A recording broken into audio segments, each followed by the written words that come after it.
Okay, mga Lods, Franklin Miano is back. Congratulations, Franklin. Okay. Yung Camaro pa sa likod talaga, yun talaga yung nagdala no? Anyway, mayaman si Franklin So, may bagong ginagawa ngayon si Franklin Miano. Itong ElevatePH.net. The secret framework I used to build an 8-figure online business 2025. From 0 to 8 figures. The proven cash TM framework with everything done for you. Land premium clients in 30 days. In my opinion lang naman para siyang MSB, multi-service business outsourcing. So, nasa na yung mga libro nito? Ano na ba to? Na-out na ba to sa National Bookstore? Itong mga libro na to. Anyway, it's a wonderful time of the year. Ngayon, pag nag-scroll down ka kasi, makikita mo yung framework nito. It's similar with MSB, di ba? Tingnan mo. I'll tell you. Become the middleman. Yun na naman, di ba? Client pays 100,000, you pay freelancer 30,000, and you keep 70,000 every month. Yay! Sounds familiar. Nabuhay na naman Pero I mean, kasi sa social media kasi may tinatawag na rebranding. Halimbawa, ang dati kang commentary channel, bigla kang nag-vlogs, yung parang kay Kong TV. So that's what you call a basic rebranding. I believe parang kung sa nakikita ko ngayon, parang siyang MSB din, di ba?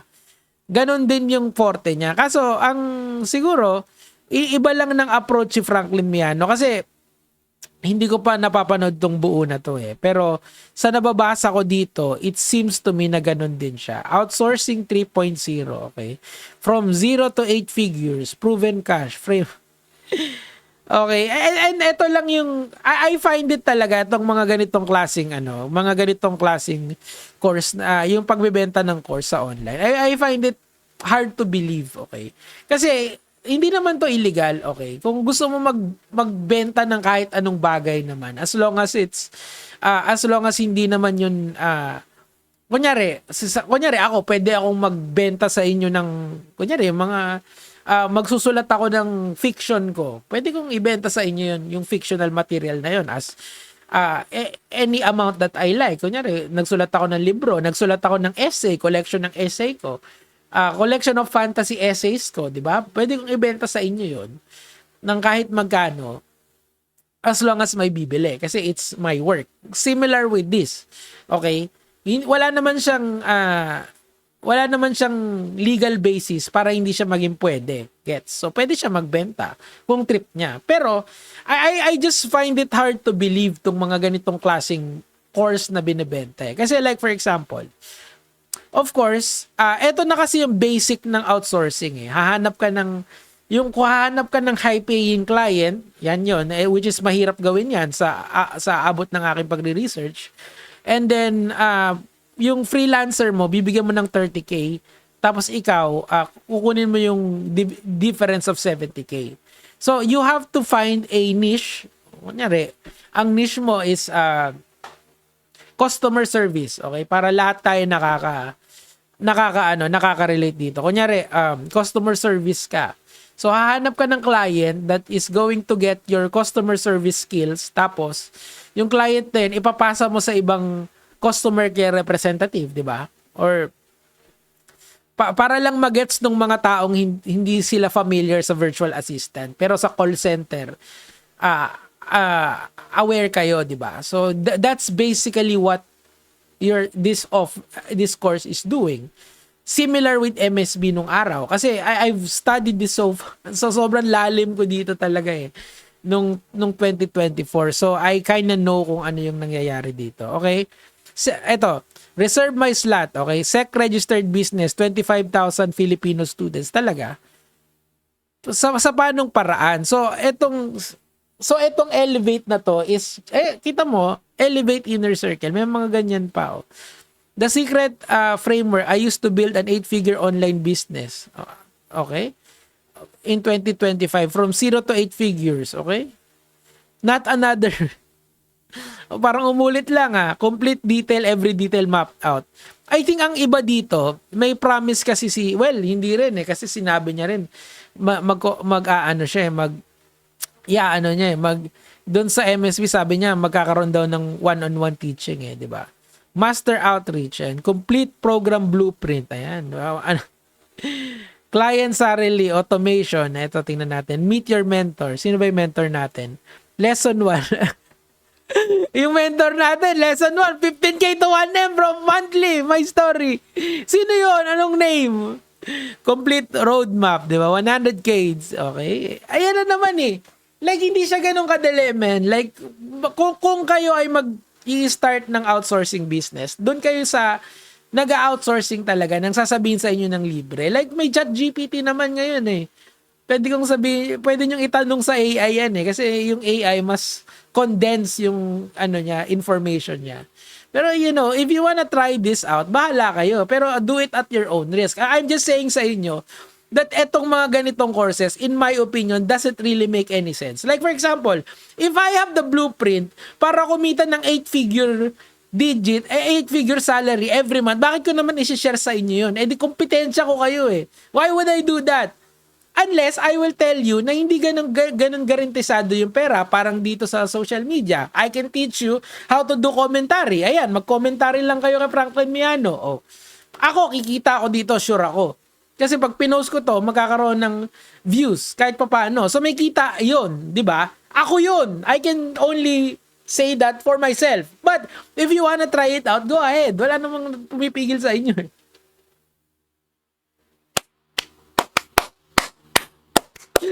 Ayaya. Okay, freelance setup. Okay, so madaming lessons to. See my screen, hear my words, copy my moves, get my results. Digital middleman business. Tama ba yung spelling ng business? Hindi, wrong spelling pa yung business, idol. Hindi, yung spelling ng business, di ba? Paano naman? Business. Okay lang yun. Baka naman hindi lang na Why guess what your clients say? Use our script and templates that work 80% of the time. Di ba ginawang 100? Kasi nga yan yung problema sa mga outsourcing, yung paghanap ng kliyente. Maghahanap ka ng I mean, every VA dyan na nakikinig sa akin ngayon knows how difficult it is to find clients. That's the main problem ng mga VAs ngayon And promise ko sa inyo, kapag ako ay yung isa kong ipapromise sa inyo, kapag mayroon nagtanong sa akin na legislator kung ano yung kailangan nilang tutukan, yung VA industry, lalong-lalo na ngayon na tumataas yung dollars. I think, parang hack yan in my opinion kasi syempre nagre-remit ng dollar sa inyo yung kliyente. Kung tututukan niya ng ating gobyerno, talagang tingin ko pagkakaperahan to Parang new breed of call center na to Shoutouts kayo dun sa kapatid ni working class media. Mga kasi yun mga work from home yun and ganyan din yung negosyo nila. Na yung paggaganyan, yung VA and outsourcing. And hindi siya ganun kadali, okay? The value, yan na! Oh my God, I missed this! 300,000 pieces available this batch. Oh my God. Anong batch mo, idol? Okay. The current batch only exclusively bonus, okay? So, ang idea ko dito, mga lods, kasi first time kong makikita tong website na to, first time kong babasahin to For the sake of, mapakita ko lang sa inyong website. Ayan, elevateph.net. Ayan, Wala akong iniba dyan. F5 natin. F5. Okay, so para lang alam nyo na hindi ko kayo parehas sabay natin tong dinidiscuss. Ganyan okay. Sige pa. Balik na tayo dito sa sa kapugian ko. Baka ma-miss out nyo. Hey! Okay, bonus number 1. Private masterclass community access. Sounds familiar. Bonus! Monthly live Q&A with Franklin/coaches. Okay. Digital middleman roadmap. Okay. Business building foundation. Okay. Elevate. Nako. Elevate at nako. Nako! Naalala niyan yung may placard ka na pag naka 1 million ka. Oh! Palakpakan yan. Instant team list. You don't know how to edit video, hire someone for 10K. Client charge 50K, keep 40K. Parang ganun siya kadali Hindi siya ganun kadali talaga mga lods Kasi masarap yan sa mata kung ganun siya kadaling gawin. Pero hindi unang iisipin nyo pagpasok nyo dito sa negosyo na to, sa market ng outsourcing is yung kompetensya nyo. Kasi hindi lang Pilipino ang kompetensya nyo dyan, buong mundo. Wag na nga buong mundo dito na lang sa Southeast Asia. Yung mga ASEAN countries dito. Ang dami nyo na agad kalaban. Diyos ko. Alam ko ang Myanmar or ano yata yun, Laos yata yun or Vietnam, parang ganun hindi ako particular kung which countries have high sa ganyan. Pero India is one of them. And ang importante kasi diyan, marunong ka mag-English. Yun lang yun Marunong ka mag-English and marunong ka mag-edit. Yun yung isa hinahanap nila. And pero yung pa English speaking ka, you can converse in English just like me. Pwedeng-pwede ka dyan, di ba? 100% client guarantee, okay? Still no clients after trying. My team and I take over personally. Oh yan, at least maganda na dito kasi direct coaching, strategy review, daily support, no extra fees. We don't stop until you succeed. At least maganda. At least ito, good. Kasi ako naman, I'm trying to find the silver lining sa mga ganito. Pero ang sinasabi ko lang sa inyo, do it at your own risk, yung mga ganito. I'm just saying sa inyo that yung resources kasi sa internet, it's out there already. Pero if you wanna pay, oh no! I know these people! Kilala ko to Okay, let's go. Let's G. Sir Frank, ano ba to? I hope this message finds you, Di ba parang sa baba, ayan na. Entrepreneur, I'm OFW, okay? I'm tambay. Tambay Cup. Tambay Cup mention. Pero kilala ko tong mga to di parang MSB lang to, di ba? MSB din siya. Tama, kasi ito yung di ba ito yung MSB ball na pinapupunta niyo ako, di nasuntok ako doon. Ang mahal kasi, biruin mo, babae. Oh, si ano to Si ano pa pangalan nito? Ano bang pangalan nito? Si Carl, 'di ba si Carl to, 'di ba? Oh my god. Ito yung sila din yun Sila din yan pero sige, okay lang yan. Everything you need to build a digital business, 'di ba? Dito tama na yung spelling, 'di ba? Congrats. Proven and tested templates, okay. Final call, 17 slots left until November 4, 2025. When this will close for 6 months. Okay. At least mas maganda na kasi mas na-handle na nila yung volume, 'di ba? Kasi yan yung isang problema ng MSB, nagpapasok sila ng papasok kung ganyan naman siguro, baka matutukan na ni Miano yan, 'di ba? I suggest kay Miano, gayahin mo si Nico David. Kumuha ka rin ng education course. Pwede naman yun May pera ka dun para maging professional ka din magturo. Pwede naman, di ba? Pero kung ayaw mo naman, bahala ka. Okay. While you read, 2 more spots disappeared. 50 na lang. Okay. Ang galing nung math. Next batch enrollment, 57,000. Okay, eto na yung presyo. Next chance, May 2026. Next batch of enrollment, 57,987. How do you compute for these figures? Like, meron kasing estimated yan eh. Makukompute mo yung estimated. Halimbawa, if you're in a lawsuit, you can estimate for damages eh. Kukompute mo yung kikitain mo pagka nawala, pag hindi mo nagawa tong trabaho na to. Ganun yung computation sa kanya eh. Pero I'm not sure kung paano nila ginagawa ito eh. Okay, tingnan natin. Ito yung makukuha mo, okay? Outsourcing, wow! Private Mastermind Community, monthly Q&A, 30-day success roadmap. Okay? 100% client guarantee. Kasi ito yung mahirap talaga eh. Okay, so option 1, pay the full price of 40,000 pesos today. Pay when you win. Okay, pay when you win. Magkano yung MSB noon? 7,000, mga nasa 7,000 eh. Pay when you win, okay? 6,987. Pay the balance after you get your first client. Plus 15% success. We put it.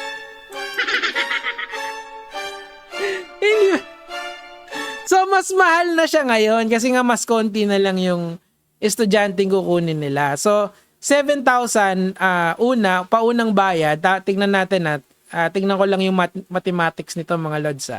So 40,000 minus 70,000, okay? 7,000. May 33,000 ka pang utang, okay? Tapos pag nakuha mo na yung unang kliyente mo, okay?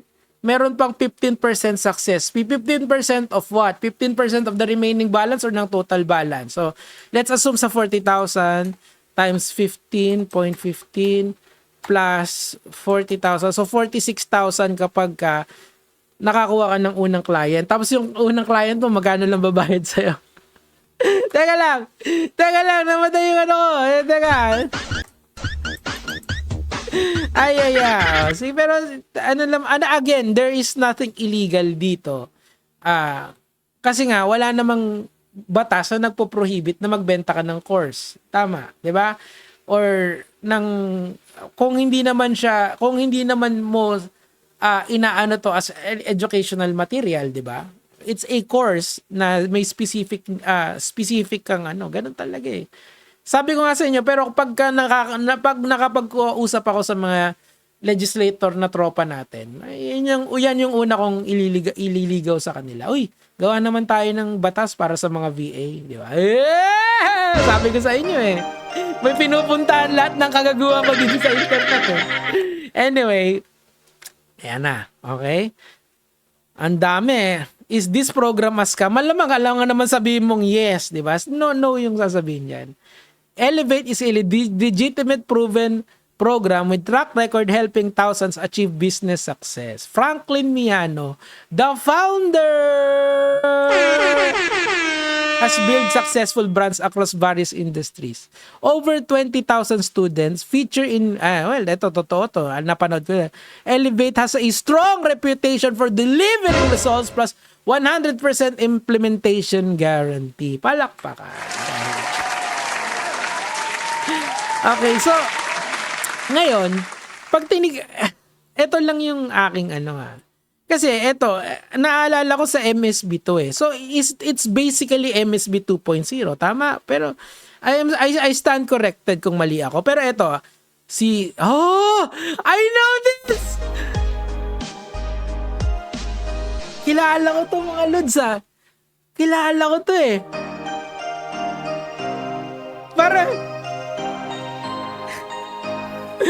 Ewan ko kung nababasa nyo Teka. MSB scam, magnanakaw ng portfolio. Dito to ang pinagsasabi ng coach nyo. Okay, siguro mas maganda kung teka lang papalakihin ko siya para para makita ng lahat ng kababayan nating nanonood ngayon. Okay? Kasi sila naman na nag-post babasahin ko lang wala naman akong ibang gagawin Nico David, sinisiyaan mo. Di pagdemanda kayo, pukin ng ina. Problema ba yun? Publicly posted Di, hindi, alangan naman napakagaling ko, napaka-genius ko sa computer. Hindi ako ganun kagaling. Gwapo lang talaga. Ito. Ayan, Pinalaki ko lang mga lods Ayan. MSB scam, sabi nito. Magnanakaw ng portfolio. Di totoo ang sinasabi ng coach nyo. Ano bang ibabato nyo? More profit, less expense. Ayan, okay. I describe, bakit? So, wait lang So, yung, kuliliwanagin ko lang again, kayo ang nag-post nito, hindi ako Hindi ako nag-post niyan. Ang pangalan ng program nyo is MSB. Tama? MSB. Ay, hindi. Ulit. Pangit. Take two. Ang pangalan ng course nyo is Elevate PH. Tama? Lahat tayo, nabasa yun yung prosecutor kung susumbong mo man ako sa prosecutor, hello po sa inyo. This is very meta, itong tinagawa ko na to. So, let me get this straight, mga Lodi Bells. Ang binebenta nating course ay Elevate PH, pero yung testimonial, MSB?